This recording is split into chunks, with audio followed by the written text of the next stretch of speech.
बोले वृंदावन बिहारी लाल की। आप सबसे हमारी प्रार्थना है, बहुत सावधानी से सुनिएगा। श्री राधा तत्व समझ पाना सबके बस की बात नहीं है।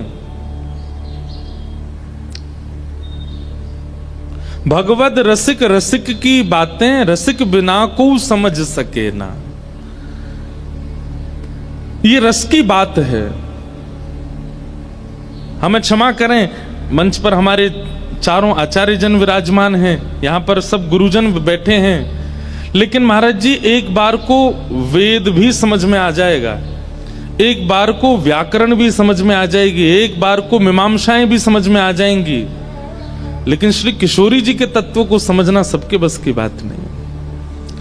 हमारी लाडली जी को, किशोरी जी को जीवन व्यतीत कर देते हैं लोग वृंदावन में। बड़े बड़े संस्कृतज्ञ, बड़े बड़े वैदिक, बड़े बड़े ज्ञानी वृंदावन में जाकर के लोट लगाते हैं, लेकिन तब भी किशोरी जी के तत्व को नहीं पहचान पाते। इसलिए उस तत्व में कुछ कहना, मैं पहले ही अपने आप को सावधान आप सबके आगे सरेंडर कर रहा हूं कि मैं प्रयास तो कर रहा हूं कि मैं कहूंगा कुछ, लेकिन आप समझ पाओगे इसकी जिम्मेवारी मेरी नहीं है।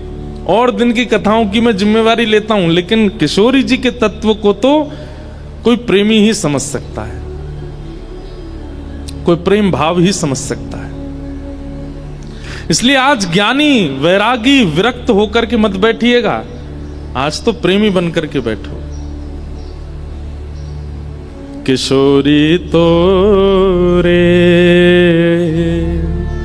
चरणन की रज पाऊं, किशोरी तो रे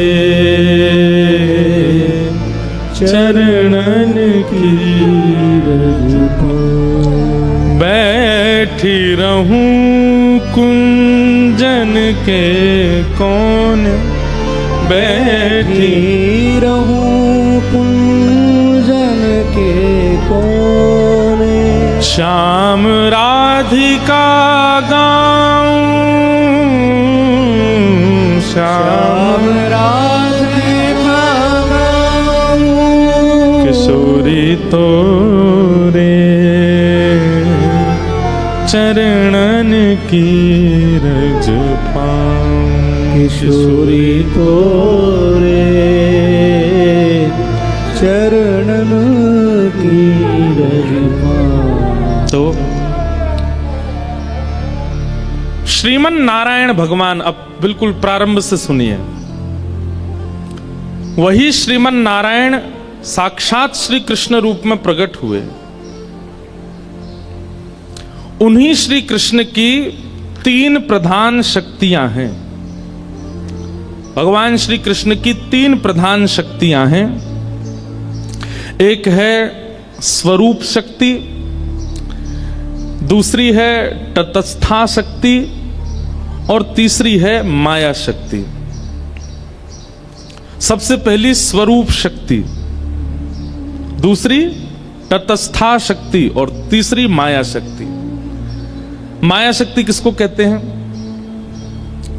जिस माया में हम आप सब लोग आकर्षित होते हैं, इस माया को भी संसार में ठाकुर जी की शक्ति से ही प्रकट हुई है। जैसे कई लोग हैं, वो शरीर जन्म लेते हैं तो वो शरीर को सुख देना ही अपने जीवन का उद्देश्य मानते हैं। उनका उद्देश्य क्या है?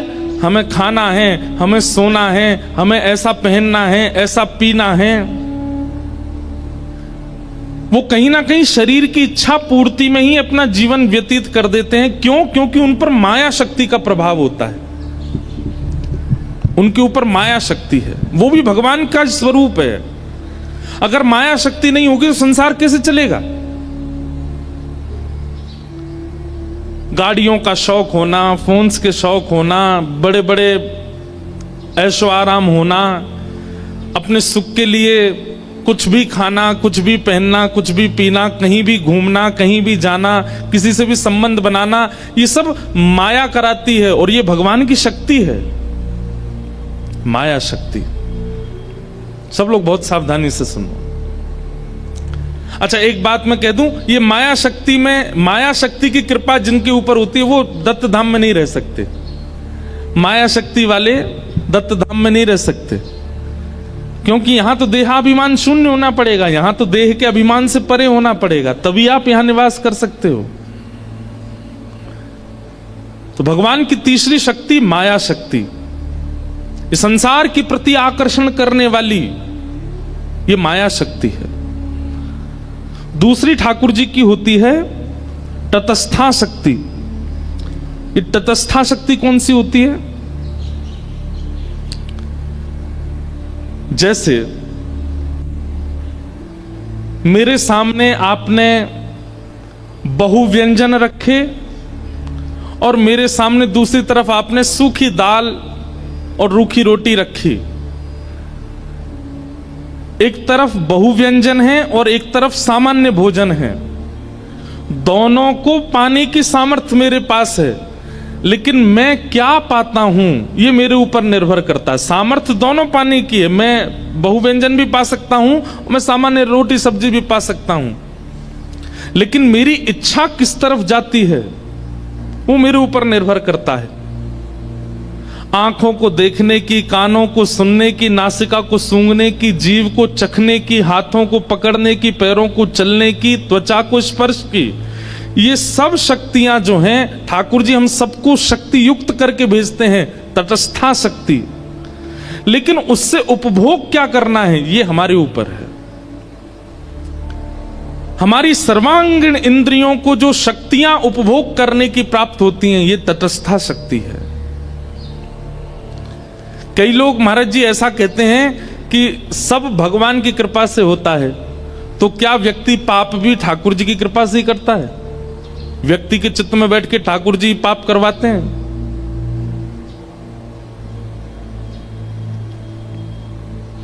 बात ऐसी है, करंट तो निकला है, अब उसका उपयोग करके या तो उससे बल्ब जला लो, या तो उससे पंखा चला लो, या तो उससे एसी चला लो, या तो कूलर चला लो, और या फिर उसका दुरुपयोग करके किसी के हाथ में पकड़ा दो, मर जाएगा। शक्ति तो निकली है, शक्ति तो प्रवाहित हुई है, उसका सदुपयोग और दुरुपयोग हमारे हाथ में। हमारी सर्वांगीण इंद्रियों को जो उपभोग करने की शक्ति प्राप्त है ये तटस्था शक्ति है। और पहली शक्ति ठाकुर जी की है स्वरूप शक्ति। स्वरूप शक्ति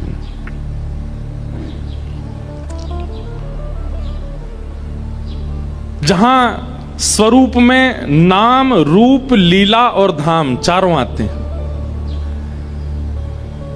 माया शक्ति जो है उसका उपभोग संसारी लोग करते हैं। तटस्था शक्ति जो है इसका उपभोग योगी लोग करते हैं, और स्वरूप शक्ति का उपभोग भक्त लोग करते हैं। हम आप सब लोग जो यहां बैठे हैं ना, हम कौन सी शक्ति के उपासक हैं? हम तीनों शक्तियों के उपासक हैं। हम माया शक्ति में भी पड़े हैं, हम तटस्था में भी पड़े हैं, और हम स्वरूप में भी पड़े हैं। एक जगह स्थिर नहीं हुए। हम आप में से एकाध दो चार ऐसे हैं जिनकी एक ठौर होगी, या तो पूर्ण रूपेण माया में है, या पूर्ण रूपेण तटस्था में है, या पूर्ण रूपेण स्वरूप में है। अगर वाणी क्लिष्ट लगती हो तो क्षमा करना, पर यह समझना बहुत जरूरी है किशोरी जी के तत्व के लिए। भगवान की स्वरूप शक्ति ये प्रथम है, और स्वरूप शक्ति के भी 3 अंग हैं। भगवान की स्वरूप शक्ति किन किन रूपों में प्रकट होती है? तो उसमें पहला है संघनी शक्ति। संघनी का मतलब क्या है? ठाकुर जी के धाम, ये भगवान की संघनी स्वरूपा है, ये संघनी स्वरूप है। वृंदावन है, द्वारिका है, जगन्नाथपुरी है, बद्रीनाथ है, दक्षिण में श्रीरंगम है, श्रीनाथ द्वारा राजस्थान में है। अच्छा, ये तो है पृथ्वी के, और फिर इसके बाद जाओ तो वैकुंठ है, साकेत है, गोलोक है। ये भी भगवान के स्वरूप माने। जब वृंदावन भगवान का स्वरूप ही तो है, श्री जगन्नाथपुरी धाम भी जगन्नाथ भगवान का स्वरूप है, द्वारिका धाम भी द्वारिकाधीश का स्वरूप है, मतलब धाम भी भगवान का स्वरूप माना जाता है। स्वरूप के 3 रूप हैं। पहला संगनि स्वरूप, ये धाम के रूप में प्रकट होता है। बहुत सावधानी से सुनो। दूसरा है स्वरूप का रूप, संवित रूप, संवित स्वरूप। ये संवित स्वरूप कौन सा होता है? ज्ञान। कई बार आप धाम नहीं जाते, कई बार आप ठाकुर जी का प्रत्यक्ष दर्शन नहीं करते, लेकिन कथा में सुनाया गया जो ज्ञान है, उस ज्ञान से ही आपको ठाकुर जी का अनुभव होने लग जाता है। ये कथा, ये भी तो ठाकुर जी का स्वरूप है। वक्ता मंच से बोलता है, श्रोता को अनुभव होने लग जाता है, ये संवित स्वरूप है। और तीसरा स्वरूप है आह्लादनी स्वरूप, आह्लादनी शक्ति। समझ रहे हैं ना आप सब भावों को? 3 प्रकार की शक्तियां, उन 3 प्रकार की शक्तियों में प्रथम शक्ति स्वरूप शक्ति, उस स्वरूप शक्ति के 3 अंग हैं, संघनी, संवित और आह्लादनी। जिसमें संघनी स्वरूप जो है वो धाम का है, संवित स्वरूप जो है वो कथा का है, और आह्लादनी स्वरूप जो है वो प्रेम का है।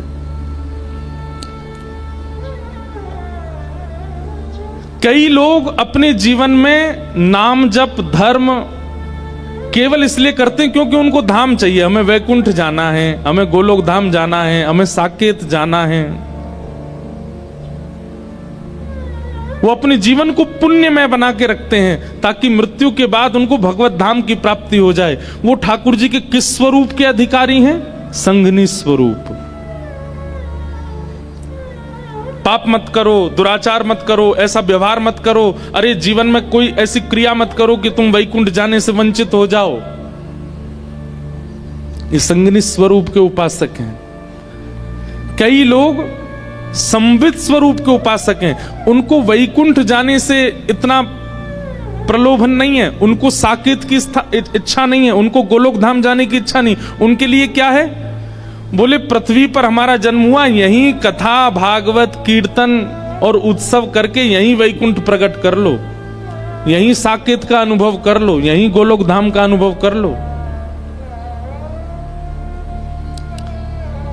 और तीसरा स्वरूप है ठाकुर जी का आह्लादनी स्वरूप। अब एक बात बहुत ध्यान से सुनिएगा, संधनी और संवित, इन 2 का अधिकार मुझे, आपको, हम सबको है, पर ठाकुर जी का जो आह्लादनी शक्ति का स्वरूप है उसका अधिकार केवल ठाकुर जी को है। ठाकुर जी ने उसका प्रयोग अपने लिए किया है। भाई हम सबका स्वरूप होता है कि हम कुछ अंश परिवार वालों के लिए रखते हैं, कुछ अंश मित्रों के लिए रखते हैं, कुछ अंश व्यवहार के लिए रखते हैं, कुछ अंश संसार के, और कुछ अंश अपने लिए भी तो रखते हैं। अभी तक हमने जितने नाम बताए, स्वरूप शक्ति, तटस्था शक्ति, माया शक्ति, संगनी शक्ति, संवित शक्ति, ये सब ठाकुर जी ने सबके लिए बनाई। एकमात्र एक ऐसी शक्ति है जिसको अपने लिए प्रयोग किया, आह्लादनी शक्ति। और वह आह्लादनी शक्ति कौन है? श्री कृष्ण का धाम संघनी शक्ति है, श्री कृष्ण का ज्ञान संवित शक्ति है, और श्री कृष्ण के भीतर उत्पन्न होने वाला आनंद, प्रेम, उन्माद, उत्साह, वो आह्लादनी शक्ति श्री राधा रानी है, श्री किशोरी जी हैं।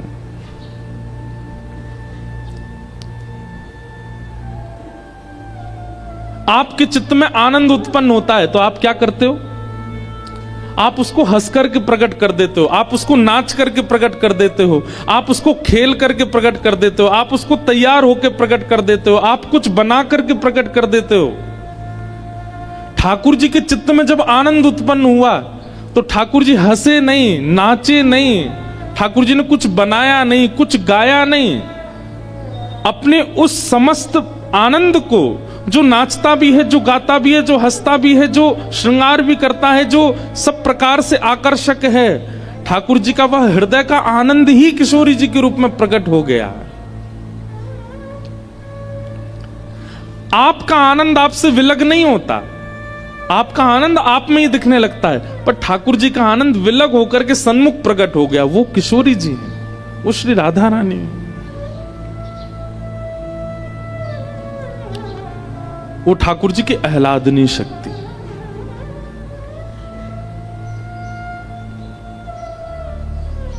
जब प्रेम प्रकट हुआ श्री कृष्ण के चित्त में,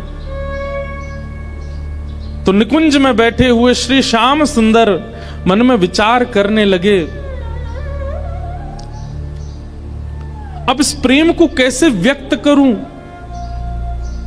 अरे परब्रह्म तो एकांत रहते हैं ना, परब्रह्म के साथ सब कोई नहीं है, वो तो एकम है।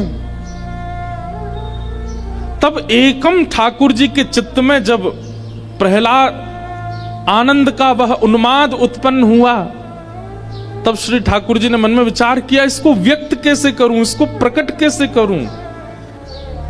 ठाकुर जी का विचार होता है और क्रियाएं होती चली जाती हैं। हमारी तरह ठाकुर जी को कर्म करना नहीं पड़ता, ठाकुर जी जो सोचते हैं वो हो जाता है। जैसे ठाकुर जी के चित्त में प्रेम उन्माद और आह्लाद उत्पन्न हुआ, वही प्रेम उन्माद आह्लाद तप्त कांचन गौरांगी श्री राधे वृंदावनेश्वरी, कंचन जैसा गौर वर्ण, मृग जैसे नेत्र, मधुर मुस्कान, सुंदर अलकावली, अद्भुत श्रृंगार स्वरूप, और यह सब धारण करके जो श्री कृष्ण एक आनंद की स्थिति में जो जो व्यक्ति करता है, वह सारे भावों को अपने अंदर समेट करके श्री किशोरी जी का स्वरूप प्रकट हो गया ठाकुर जी के सन्मुख। जिनको देख करके सब आकर्षित रहते हैं, वो जिनको देख करके आकर्षित हो गए, वो श्री किशोरी जी हैं, वो श्री लाडली जी हैं। समझ में आई बात? ठाकुर जी की स्वरूप शक्ति और उस स्वरूप में भी आह्लादनी शक्ति श्री राधा रानी है, श्री किशोरी जी है। इसलिए हमारे वृंदावन में घूंघट करके बैठी हैं। बहुत कारण है उसके पीछे। एक कारण यह भी है, ठाकुर जी कह रहे हैं इनके रूप को आस्वादन करने को अधिकार केवल मेरो है, केवल मैं देखूंगा इनको और कोई नहीं है। ये मेरे काज प्रकट भई है, मैं सबको क्यों दिखाऊं? इसलिए किशोरी जी घूंघट करके बैठे।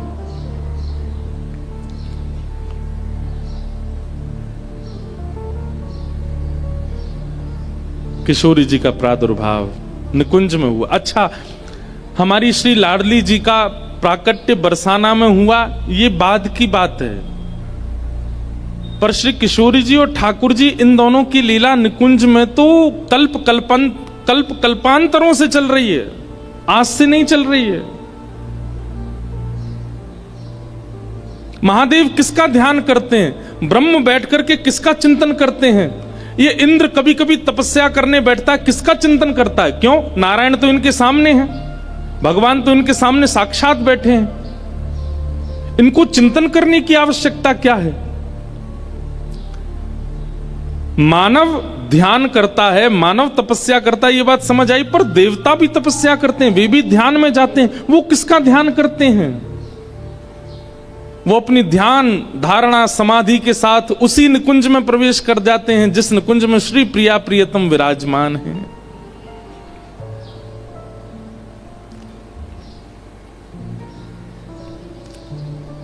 और वहां वही निकुंज विलास का दर्शन करते हैं जहां किशोरी जी और ठाकुर जी नित्य विराजते हैं।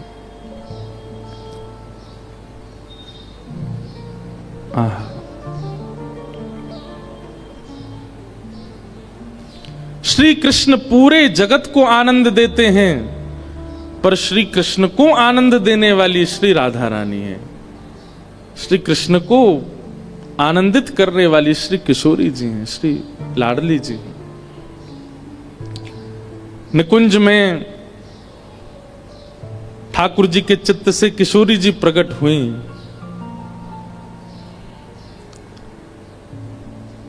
सुख मिला, ठाकुर जी को आनंद मिला, लेकिन थोड़ी देर बाद मन में इच्छा हुई कि केवल अकेले हम दोनों हैं, यह सुख, यह इसका विस्तार और भी होना चाहिए। तो ठाकुर जी के चित्त से किशोरी जी प्रकट हैं और फिर किशोरी जी के चित्त से अष्ट सखियां प्रकट हैं। अष्ट सखियों का प्रादुर्भाव हुआ है। और वो अष्ट सखियां कौन कौन हैं? किशोरी जी ने मन में विचार किया कि श्याम सुंदर को सुख देना है, तभी सबसे पहली सखी श्री ललिता जी प्रकट हुई। और ललिता जी की सेवा क्या है? ललिता जी बीड़ी भोग पधराती हैं, ठाकुर जी को बीड़ा पवाती हैं निकुंज में। ललिता जी, तभी मन में विचार हुआ और श्याम सुंदर को और सुख देने का विचार हुआ। तब दूसरी सखी प्रकट हुई, कौन? श्री विशाखा जी। और विशाखा जी की सेवा क्या है?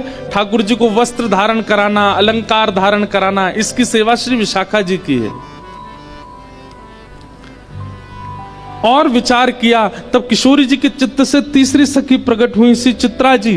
ये ठाकुर जी को माला धारण कराती, जैसे हम मंच पे बैठते हैं तो गुरु जी आते हैं, महाराज जी आते हैं, माला पहनाते हैं सिर पे धार, ऐसे ही श्यामा श्याम जैसे निकुंज में अपने आसन पर विराजमान होते हैं, तो उनको वस्त्र आवरण अलंकार धराने की सेवा जो है ये चित्रा जी की है।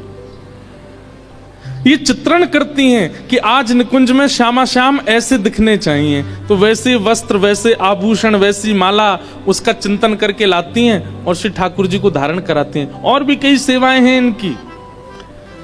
अच्छा, एक बात और सुनिएगा, ये अभी प्राकट्य की कथा हम सुन रहे हैं निकुंज में, जहां नित्य श्यामा श्याम की लीला चलती है। बरसाना में, ब्रजमंडल में इनका प्राकट्य कैसे हुआ वो कथाएं अलग हैं।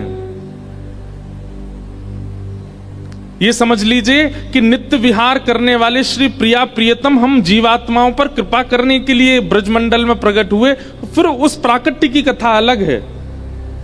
बाकी निकुंज में निरंतर ये सेवा चलती रहती है, तो वहां की सेवा का हम प्रारूप पहले समझ रहे हैं। तो पहली सखी कौन? श्री ललिता जी, दूसरी विशाखा जी, तीसरी चित्रा जी, चौथी सखी हैं इंदुलेखा। ठाकुर जी की चौथी सखी श्री इंदुलेखा जी। और इंदुलेखा जी की सेवा क्या है? ये ठाकुर जी की भोजन सामग्री सिद्ध करते हैं। ऋतु के अनुसार, मौसम के अनुसार, जैसा मौसम, जैसा वातावरण, जैसी ऋतु, वैसी सामग्री बना करके ठाकुर जी को पवाती हैं इंदुलेखा जी। फिर किशोरी जी ने चिंतन किया, तब उनके चित्त से पांचवी सखी श्री रंग देवी जी प्रकट हुई। और रंग देवी जी की सेवा क्या है? प्रिया प्रियतम दोनों जब सेज पर विराजमान हो जाते हैं, तब उनकी सुंदर पत्रावली बनाना। आज ऐसे पत्रावली बनेगी, आज मयूर बनेंगे गाल पर, आज सुंदर सुंदर ऐसे गोल गोल कुंड जैसे बनेंगे, आज ऐसे केसर के चंदन आएंगे, आज शीतकाल ज्यादा है तो केसर का चंदन नहीं लगेगा, आज ठाकुर जी को अन्य सामग्री, मतलब रूप के श्रृंगार की सेवा श्री रंग देवी जी की है।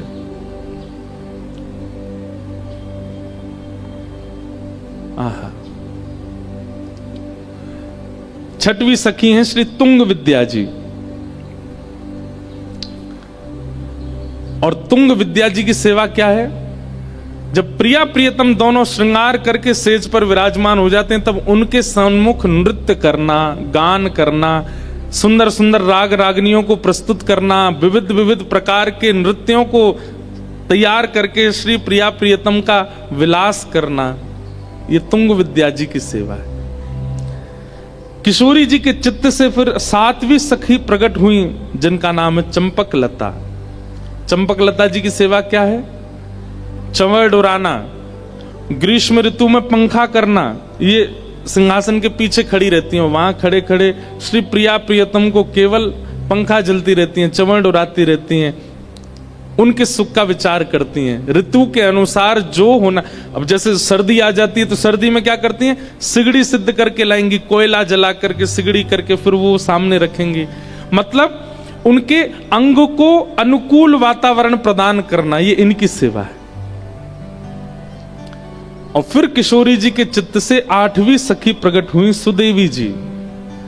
और सुदेवी जी की सेवा क्या है, किशोरी जी को जल पिलाना, ठाकुर जी को जल पिलाना।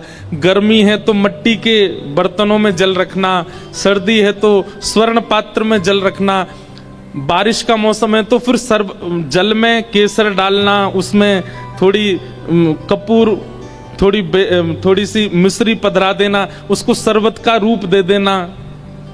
विविध विविध प्रकार से शरबतों को तैयार करके किशोरी जी को पिलाना, दूध पिलाना, पेय पदार्थ निर्माण करके देना, उनके श्रम को दूर करना, ये सेवा सुदेवी जी की है। ऐसे अष्ट सखियां प्रकट हुई।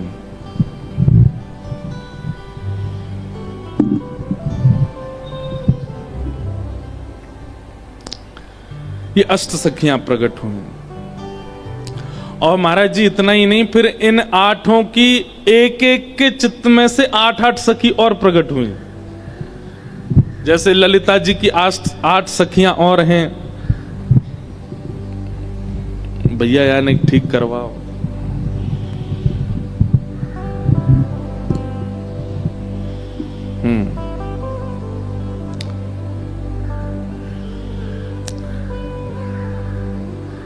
ललिता जी, विशाखा जी, चित्रा जी, इंदु जी, रंग देवी जी, तुंग विद्या जी, चंपक लता जी और सुदेवी जी, ये अष्ट सखियां हैं ठाकुर जी की।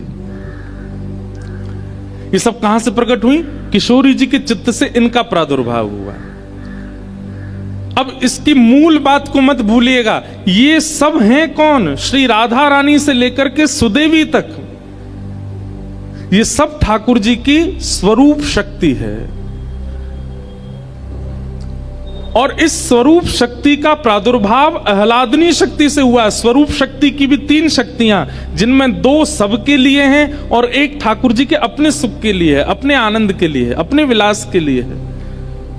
और उस आह्लादनी शक्ति में से श्री किशोरी जी और अष्ट सखियां प्रकट हो गए। इसलिए किशोरी जी ठाकुर जी से विलग नहीं है, किशोरी जी ठाकुर जी से अलग नहीं है। अब है गयो, अब रख दो, अब गिरे को तो ले लेंगे। हाँ,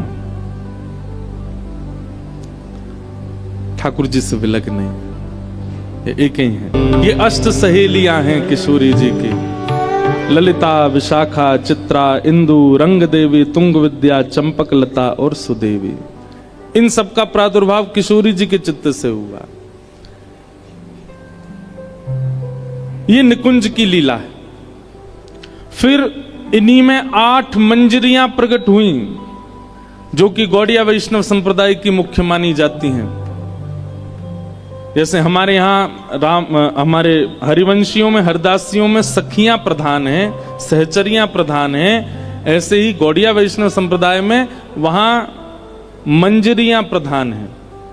तो वहां रूप मंजरी, लवंग मंजरी, तुलसी मंजरी, मंजू लाली मंजरी, गुंज मंजरी, विलास मंजरी, रस मंजरी, ये 8 मंजरियां प्रकट होती हैं किशोरी जी के चित्त से, और फिर वो सेवा करती हैं ठाकुर जी की। तो ये निकुंज का स्वरूप है। निकुंज में इस प्रकार श्री जी ठाकुर जी से प्रकट होती हैं और श्री जी से सब सखियां प्रकट होती हैं। और किसके लिए, केवल ठाकुर जी को सुख विलास देने के लिए, आनंदित करने के लिए। लेकिन हम जीवात्माओं पर कृपा करने के लिए वही निकुंज के श्यामा श्याम पृथ्वी पर पधारते हैं। ठाकुर जी ने मन में विचार किया कि कलयुग में ज्ञान से उद्धार तो होगा, लेकिन बहुत कम लोग ज्ञान का आश्रय लेंगे। फिर ठाकुर जी ने विचार किया कि वैराग्य से उद्धार होगा, पर वैराग्य का आचरण भी लोग कम मात्रा में करेंगे। तब ठाकुर जी ने कहा कि भाई इस कलिकाल में एक प्रेम उद्धारक बन सकता है। उसके लिए ठाकुर जी प्रेम स्वरूप धारण करके आए। हम सब पर कृपा करके श्री ठाकुर जी मन में विचार किया, किशोरी जी से कहा, हे श्यामाजू मोकू जानो है ब्रजमंडल में उद्धार करवे के काजे, आप भी कृपा करके पधारो। किशोरी जी ने कही कि यत्र वृंदावनम नास्ति यत्र नो यमुना नदी, यत्र गोवर्धनम नास्ति तत्र नो रमते मनः। जहां वृंदावन नहीं, गोवर्धन नहीं और यमुना जी नहीं, यहां मेरा मन नहीं लगता। तब ठाकुर जी बोले, ठीक है, आपकी इच्छा के लिए, आपकी इच्छा की पूर्ति के लिए मैं इन तीनों को निकुंज से नीचे ले चलता हूं। तो वृंदावन, गोवर्धन और श्री यमुना जी ये तीनों पृथ्वी पर नहीं थे, इनको ठाकुर जी श्री जी के प्रकट की शर्त पर लेकर के आए, क्योंकि श्री जी इसी शर्त से आएंगी कि ये तीनों हों। इसीलिए हमने गाया, श्यामा हृदय कमल सो प्रगटो, श्याम हृदय को भाई वृंदावन प्यारो। वृंदावन ब्रह्मा की कृति नहीं है, किशोरी जी की कृति है। गोवर्धन ब्रह्मा की कृति नहीं है, किशोरी जी ने बनाया है। और श्री यमुना जी, ये तो किशोरी जी और ठाकुर जी जब नृत्य करते हैं, निकुंज में विलास करते हैं, तो उनके अंग का श्रम जल ही श्री यमुना जी बनकर के बहने लगता है।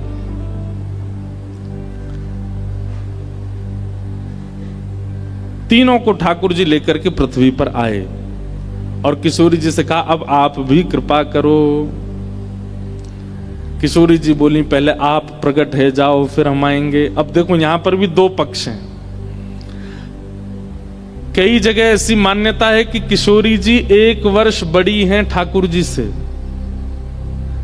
और कई जगह ऐसी मान्यता है कि किशोरी जी 1 वर्ष छोटी हैं, 1 वर्ष 1 महीना छोटी हैं ठाकुर जी से। अब इसमें भी यह है कि हमारे ब्रज के रसिक जन अपने मनोभाव से इस भाव को स्वीकार करते हैं। अब जैसे गौड़िया परंपरा में आप सुनेंगे तो वहां किशोरी जी को छोटा मानते हैं, लाल जी से छोटी हैं किशोरी जी। पर हमारे ब्रज की कई बधाइयां ऐसी हैं, उन बधाइयों को अगर प्रमाण माने तो उन बधाइयों में ठाकुर जी का जन्म हो रहा है और किशोरी जी मैया की गोद में बैठ करके आई हैं लाला को देखने के लिए। तो उन बधाइयों के अनुसार किशोरी जी बड़ी हैं ठाकुर जी से। पर अब बड़ी हो चाहे छोटी हो, हमारे लिए तो किशोरी जी हैं। तो जिस भी भाव में हैं वो हम स्वीकार करते हैं। पर आज हम ये भाव, इस भाव से सुनेंगे कि किशोरी जी छोटी हैं लाल जी से, लाल जी बड़े हैं किशोरी जी से।